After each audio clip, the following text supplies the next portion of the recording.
Bonjour à tous, aujourd'hui je vais vous emmener préparer le palissage des vignes, donc c'est parti. Donc pour commencer, dans la première remorque nous avons emmené des raidisseurs, ça ressemble à ça, donc je vous montrerai après. Une pioche, un marteau, un sécateur, des encres, ainsi que plusieurs outils pour serrer les fils et enlever des clous par exemple. Sur la deuxième remorque, du coup nous avons emmené des piquets en métal, des piquets de tête en métal et quelques piquets en bois, du fil de fer, une scie et une pelle.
Donc la première étape, c'est qu'ici on peut voir que le piquet bouge.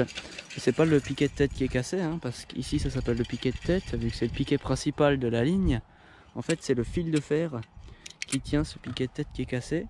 Et du coup il va falloir le remplacer par un neuf pour qu'à nouveau il exerce une pression sur le piquet et qu'on puisse tendre les fils. Parce que l'objectif du palissage c'est de tendre les fils pour pouvoir après passer au liage, que je vous expliquerai dans une autre vidéo. Donc voici le résultat. Donc on a mis un nouveau raidisseur ainsi qu'un nouveau fil de fer. Et maintenant le piquet est bien tendu, ça bouge plus. Et donc maintenant on va pouvoir serrer les fils. Donc ici nous sommes sur une reprise de parcelle. Donc en effet il y a pas mal de dégâts et du coup on a pratiquement changé tous les piquets de tête comme vous pouvez le voir. Donc ici sont les piquets de tête et vous voyez là où il n'y en a pas, hein. Du coup c'est qu'ils bougeaient de trop et on va les changer du coup par des piquets en métal. Donc là je suis en train de les ramasser. On les changera par la suite assez rapidement. Donc un des objectifs du palissage du coup ça va être de réparer tous ces piquets de tête qui sont cassés, fragilisés, pour les remplacer par des nouveaux.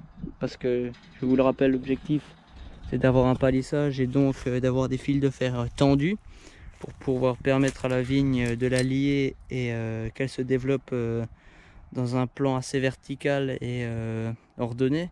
Parce que sinon la vigne, si on ne la palisse pas, elle se développe dans tous les sens, car la vigne est une liane. Donc souvent pendant la réparation du palissage, on est aussi amené à changer des encres.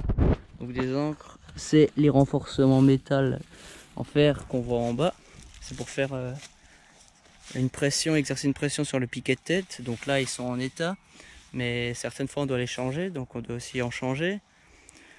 Ensuite on doit également changer des piquets qui sont en plein milieu des lignes. Bon là en l'occurrence c'est des piquets en métal, donc ça va, ils tiennent assez bien quoi.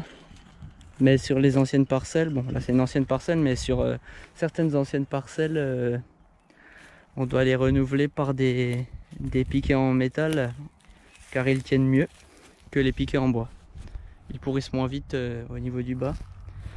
Ensuite parfois il y a aussi des fils de fer qui sont cassés, donc on est amené à les réparer, ça aussi. Et puis ensuite le palissage c'est à peu près ça, hein. Donc c'est une étape qui prend du temps sur les anciennes parcelles. Par contre sur les parcelles récentes qui sont entièrement en piquet en métal et piquet de tête en métal, donc là on a juste à venir serrer pour pouvoir passer au liage. Ça je vous le montrerai dans une parcelle où c'est assez simple de réparer le palissage.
Hey, come on,